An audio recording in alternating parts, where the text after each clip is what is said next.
Bonjour à tous. Lorsqu'un patient est atteint de la maladie de Parkinson, on cherche d'abord à corriger les premières déficiences respiratoires, mais aussi à faire de la prévention.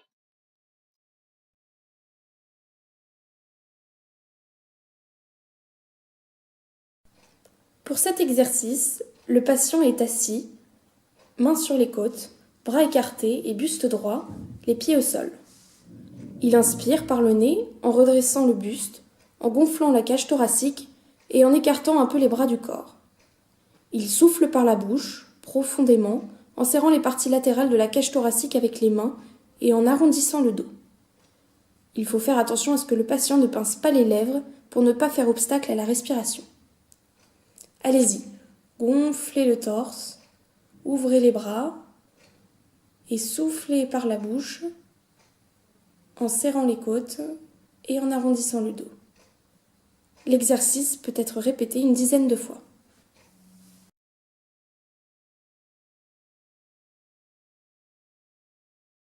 Le patient est couché sur le dos, buste légèrement surélevé et membre inférieur en flexion.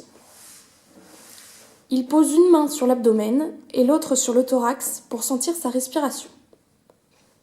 Il inspire par le nez en gonflant le ventre et souffle par la bouche en le rentrant. Puis, il inspire par le nez en gonflant la poitrine et souffle par la bouche en serrant la cage thoracique. Enfin, il inspire par le nez en gonflant le ventre et la poitrine et expire par la bouche complètement. En cas de sensation de malaise, il faut prendre un temps de repos et limiter le nombre de répétitions. Allez-y. Inspirez par le nez en gonflant le ventre. Soufflez en rentrant le ventre. Inspirez en gonflant la poitrine. Expirez par la bouche en rentrant la poitrine. Et enfin, inspirez profondément en gonflant le ventre et la poitrine. Et expirez complètement en rentrant le ventre et la poitrine.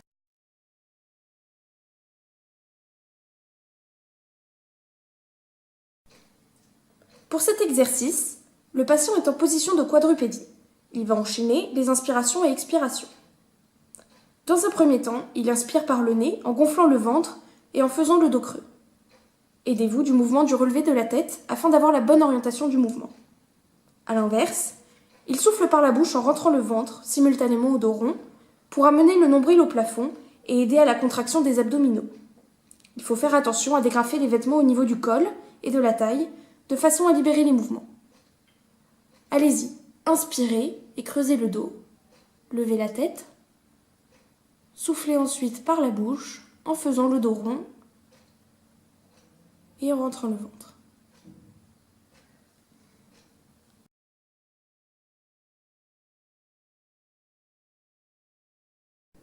Pour cet exercice, le patient est installé en décubitus dorsal, jambes fléchies, et tient un bâton des deux mains, bras le long du corps.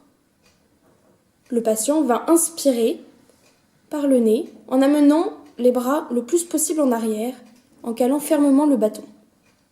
Puis, il expire lentement la bouche entrouverte en revenant en position initiale. Cet exercice fait travailler la respiration thoracique. Il peut être répété une dizaine de fois.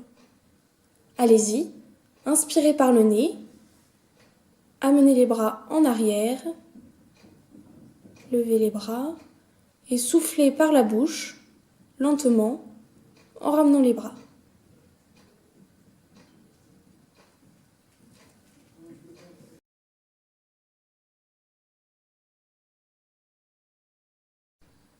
Pour cet exercice, le patient est allongé en décubitus dorsal, jambes fléchies et bras croisés sur la poitrine. En écartant les bras du corps, tendus, il inspire profondément par le nez.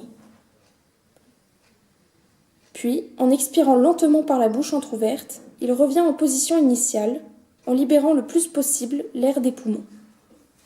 Cet exercice fait travailler la respiration thoracique. Il peut être répété une dizaine de fois. Allez-y, inspirez par le nez en écartant les bras, gonflez la poitrine, expirez par la bouche lentement en croisant les bras.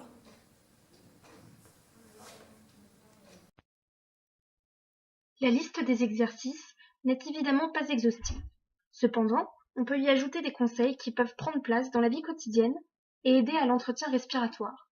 Effectivement, le patient peut siffler ou chanter, faire des promenades pour respirer profondément, mais il doit surtout éviter au maximum les atmosphères enfumées.